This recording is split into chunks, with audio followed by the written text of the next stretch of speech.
Okay, I hope that quality of this video is okay. In this video, we're going to go through, this is another solar video, and this is an interesting one to me. It's much more about analysis than about, in fact, I don't think I'll do much programming in this at all. So it's about what happens if we change the equity IRR, the interest rate, the credit spread, the debt to capital, the DSCR, the debt tenor, the debt repayment, the inflation, and whether we have an EBL or not, and the DSRA. When we do all of that, what happens to the price of power we can charge, and what happens to the levelized cost of electricity. We can look at it in nominal or real terms. Real is the best way to look at it, but nominal seems to be what people use. Real is today's price. Now these are in euros per megawatt hour and so forth, not in dollars. So just in case you're seeing the numbers and they look a touch low to you. So here's what we're going to do. We're going to take a plant that has costs. Why don't I put the costs here in euro? All right, and okay.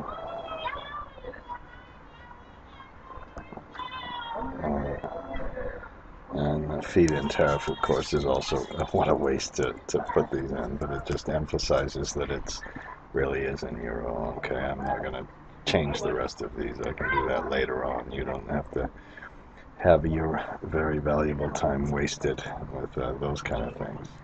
Of course, after saying that, I'm going to change one more. What an idiot I am. And you know, when you, by the way, when you do this, when it says kilowatt / year, it should be kilowatt kind of hour. It shouldn't be, this should be a dash year. I don't know what I was doing back then. Okay? And so, let's take one scenario where we put a, let's go to our operating assumptions. I think you might hear some people in the background. I'm in California right now, and let's put about a 25% tax rate in, or let's put a 30% tax rate. Okay, maybe that's a little bit high. And right now, let's start with let's put gearing, and let's put no gearing in at all. Okay, and then let's run the target IRR. So we'll do it with escalation. That means our first year price would be 81, and even though we have a 22% capacity factor and our costs are this much, we have a price. Now if we want to copy the scenarios, oops, did I do everything right? This now it says I've got a value here. I'm not really going to worry about that. So we'll copy the scenario and we'll put no financing with tax. Okay?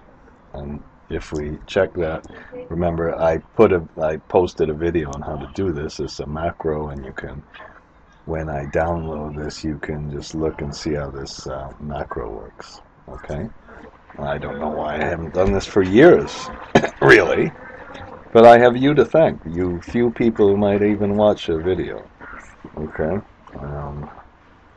and now let's switch this around. Some people are playing over there in the pool, and let's just take and put no taxes in, and just see how that kind of changes things.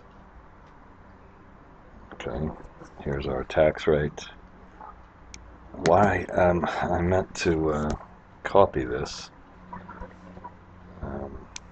to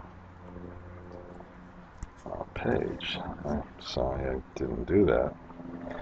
I Okay, and what I'm really doing also is just practicing. I want to do this kind of in my classes to demonstrate the importance of different variables. Now, what we're going to do as soon as I do this is I'm going to look at some cost of capital analysis. Oh, I got to get my Rwanda stuff off of here. Wonderful place. I'm also going to eventually put these into a waterfall graph, and nobody seems to download or look at these waterfall graphs, the ones that do this kind of stuff, but we're gonna show you in this video how it really works. Okay. Now so let's copy this one, and this is gonna be no financing, no taxes. Okay, and when we did that, now our price went down here pretty significantly, so we can see how this went down, and we can make one of these waterfall diagrams to see what happens if we take out the taxes. And now, after we take out the taxes, let's go. Oops. See, I spelled. I'm just gonna fix it here. Oh no, I didn't. I need to make this, I guess, a little wider. Excuse me. Okay, and now let's put some. I'm gonna kind of cheat. So the first thing I'm gonna do is put a 10% IRR. Now, when I do this, I've got to tell you something. I just did a lot of work, and if you want this, I put this on the Google Drive. I went through a little theory, and I have some what I believe are cost of capital ranges, and I get this from studying yield codes, from studying very stable utility companies. I get a cost of equity capital of something like this. I know it's very low, but this is the conspiracy of Wall Street. They want to make risk more valuable. They want to put a real high value in risk, and then they want to get paid a lot of that and take all the money out of the economy. I'm sorry about being kind of a communist or something about this, but then you could even find in one of the Brookfield Energy Renewable Partners, they even kind of show you what kind of cost of capital they actually use, and then I take might make a separate video on showing you how to do this. The EV to EBITDA for some of these transactions that actually happen imply a pre-tax IRR that's very low. Now, when you get a pre-tax IRR, you can also look at the EV to EBITDA multiples right now, and then get an implied IRR, which is really low. When you take the average, and here's kind of a comparison of this, and then you can I'm stuttering, but you can look at the credit spreads to kind of figure out what interest rate you're going to pay, and then here's some of the samples, and all of these files and the different techniques are all there on the website. And I think I put it on I put it in the financial ratio section and cost of capital section, and then so we get the kind of estimates of cost of equity capital from all these things, and then we have a discussion of the details of this. And from these is this one. This is their loans. They actually publish some of the costs of their loans. Some of this one is for Next Era, whatever they are, Florida company. So that's the kind of interest rates, that looks like it's 5 or 6%. Here's another one, and they publish effective interest rates that have these varying rates, up to pretty high one here to low ones, and so it's kind of cool that you can get the actual interest rates. Here they publish the credit spreads. Okay, you can see what's a reasonable kind of credit spread to use. This is the margin they had on the interest rate, so you can look through all of those. And so I'm gonna kind of make a I'll call it a base case. I think 10% is very high, but that's just my opinion. And then let's put a interest rate of for kind of a LIBOR rate of 2.5 and a base interest rate of 3%. So let's go to the base interest rate and put that. I said 2.5. And let's make the base interest rate of 3%. Okay, I've done these little gimmicks so much, it's ridiculous. And I just got to tell you once again, the essential thing, really, the essential programming thing, is to make a function that solves the circular reference. That's the key thing here. So let's put the interest rates in, and then let's just use a debt to capital ratio and put that up to 75%. Now what I should do here is change it, and instead of making it 10, let's make it 5. Okay, so let's put that to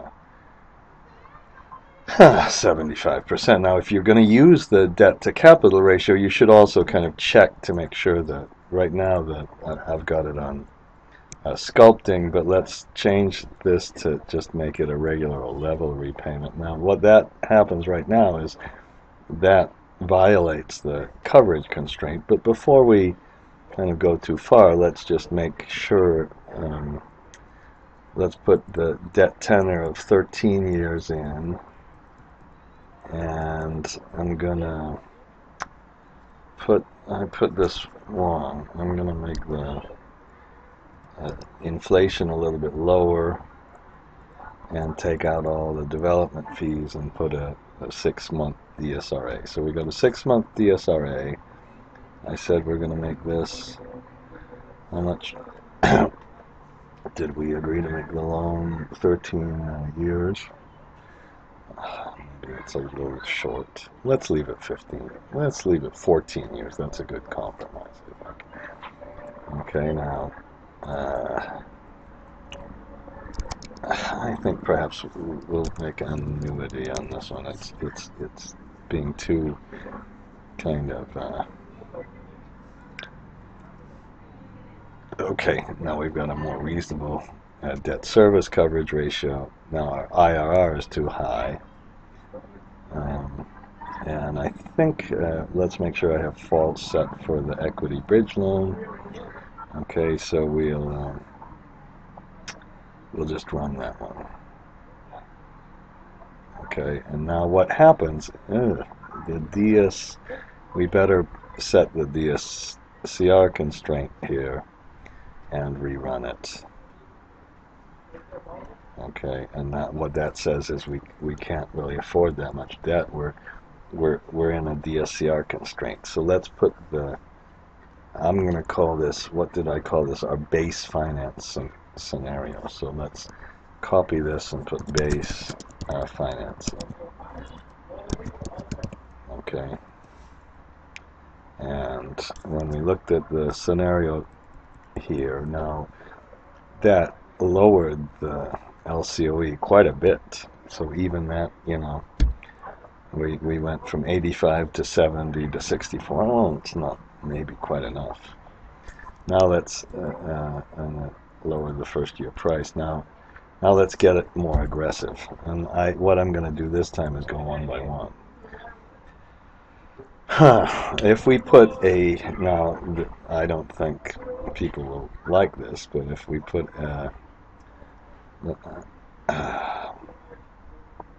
again, I have to make this go. Oof. Sorry about this. Okay, I'm going to have to cheat. This is going to be 6.5.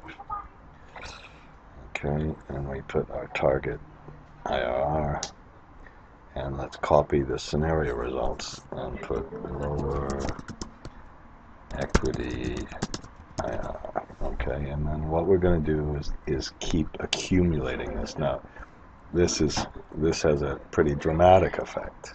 Okay, and now let's also, in addition to lowering the equity IRR, perhaps should have done this later. You know, I'm gonna put this back. I'm going to put it back and do the lowering of the equity IR at the end, not the beginning, because the order does matter here. Okay, so let's start with just putting assuming that for the interest rate they don't hedge 100%, and then they go to the bank and get a really good credit spread. So we're going to lower the interest rate to 1.5%, and that's based on kind of an assumption that we let me talk, but we don't hedge all of our and we use that really low LIBOR rate, so we hedge some of it and don't the others. Base rate, we just negotiate a really good deal with the banks and all of that. So let's just then only put now, so let's only put a lower interest rate. Okay. And what I need to do is delete these two. Okay, so just the getting a good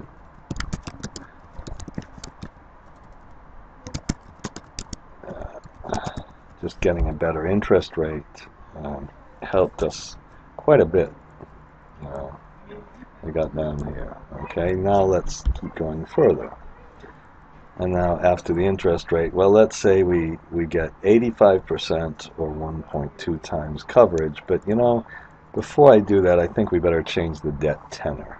So let's change the tenor and make it really, really long-term debt. That's the biggest thing. I think that's going to be the biggest thing in the whole thing. Now, when we do this, hang on, what happens here?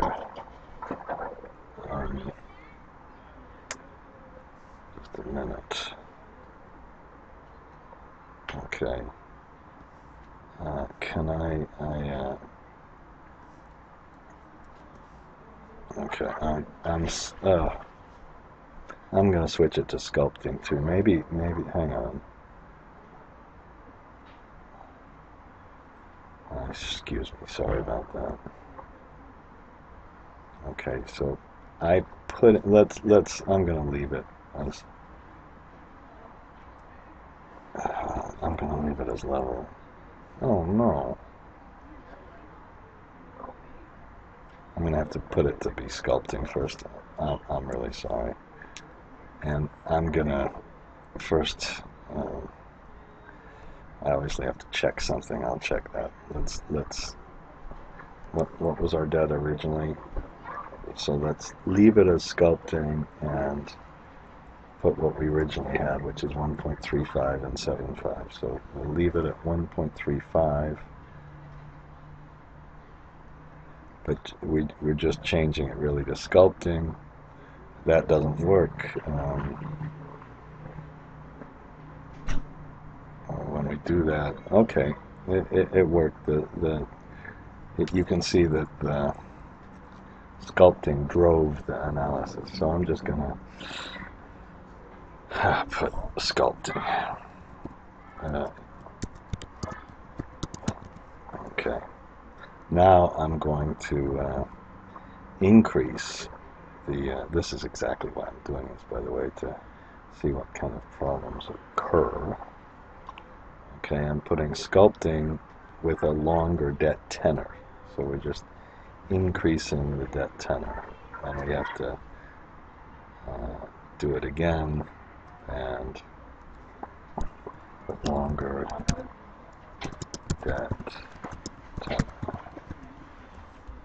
Okay, and now let's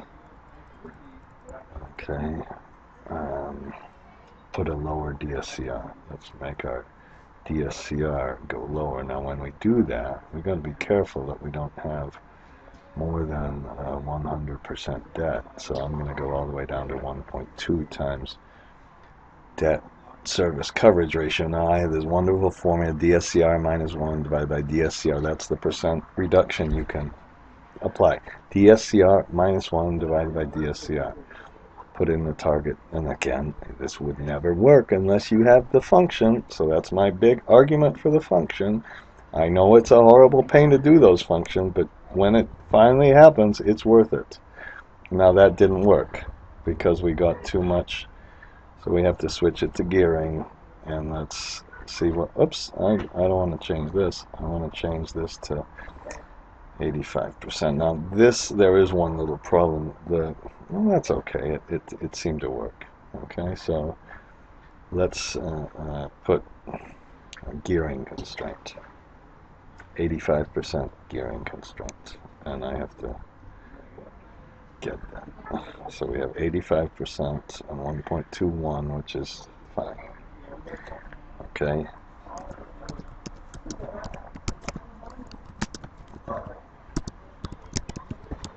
Okay. And now, after we put the gearing constraint in, let's keep going.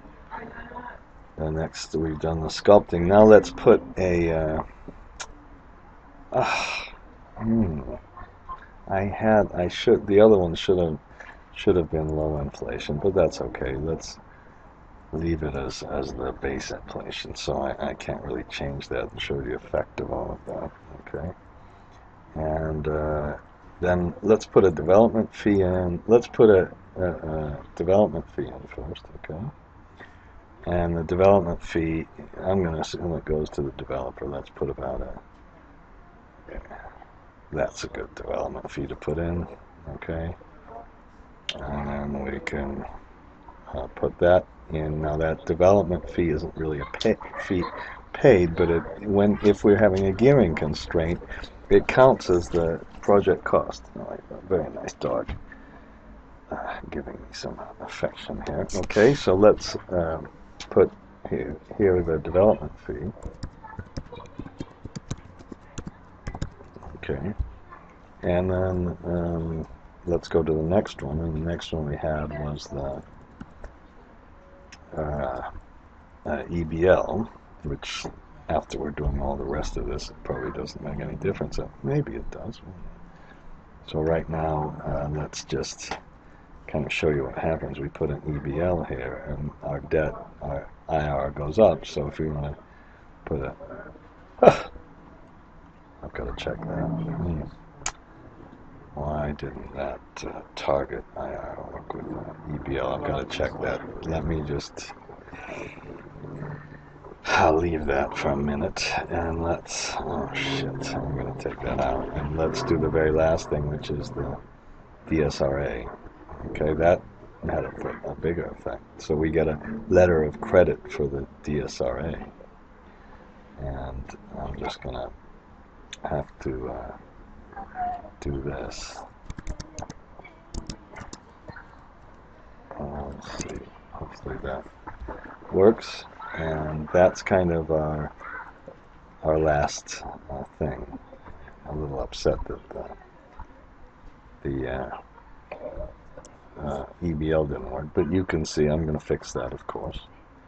And now we have our scenarios, and now we have got kind of from with taxes to without taxes, without gearing, to starting to put all the gearing in. We just about got it all, and I have to now remember to put a lower IRR in. But we've got all the way down from LCOE of 99 to this. So let's go and put over here the 6.5 and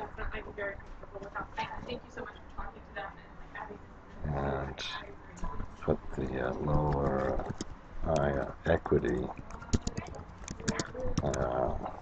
Okay, and now oh my gosh, we have a LCOE that's dramatically lower. Okay, we've kind of really gone all the way. We have 85% gearing. I have to check that. Okay. I have to check that.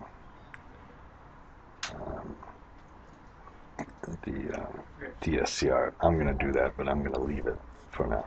Okay, now what we do, the final thing we can do is we can Alt E M and put a new book here, create a copy, and we have this. And now if we want to just see, I think the real LCOE is the main one. So we have no financing and taxes, and then we just take that and put it right next to it, okay? And then for the rest of these, we put no financing, no taxes, and we just take this one minus the previous one. We need the increment. That's the way the whole thing works. And we go all the way down, and we're down here, and then we can put final case. And then all you have to do is, once you have this, you just select this, and then you press, because you opened the file, and this is really key, you open the file called Waterfall Final, you press Shift-Control-V for Victor. Suppose we can leave it in Euro, although I think I'm going to put a comma with decimals. This will be a comma with decimals, and we'll click a couple of these, and now it might be, we might not like this, and I think we will delete earlier graphs just in case we have to make some. So we just press continue and make a graph. I think I have to do a little maintenance on this, not a lot, but a little. Okay, and then we okay, and one of them increased it, but that's okay. That's okay.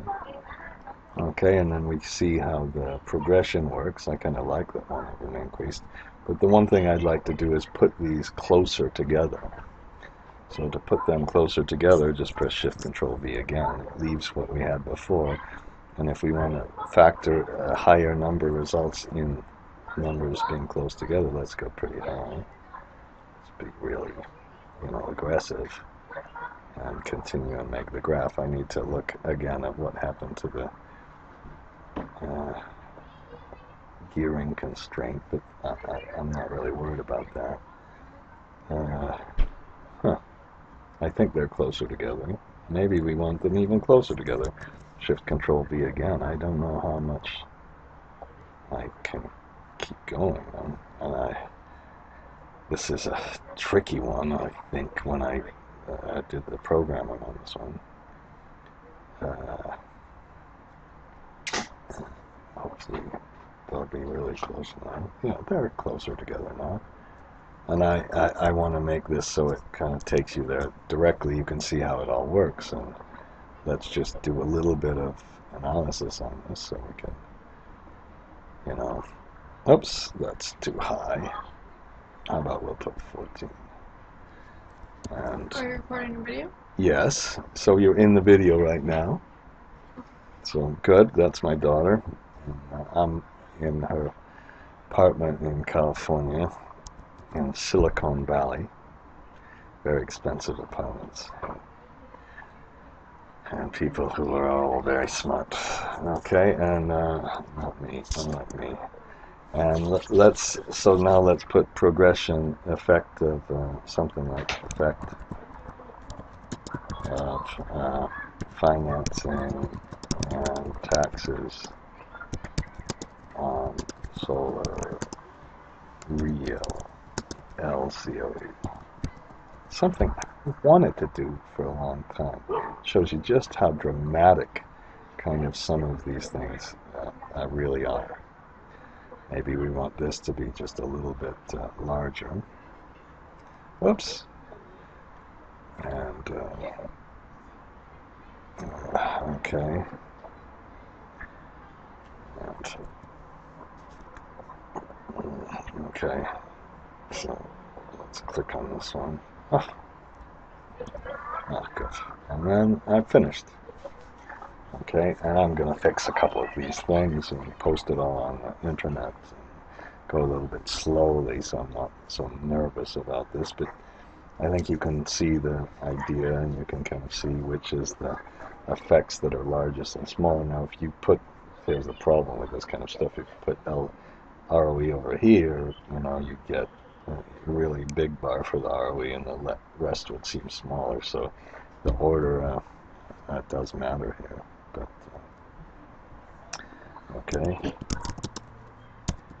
this is exactly what we wanted to do. Now I'm going. The only other thing I want to really do on this solar model version 3 is to kind of put our little boxes in and see who's getting the money, the developer, the EPC contractor, the O&M, the bank, the sponsor, and kind of do a little bit of stuff that you might not see in a normal kind of project structuring diagram.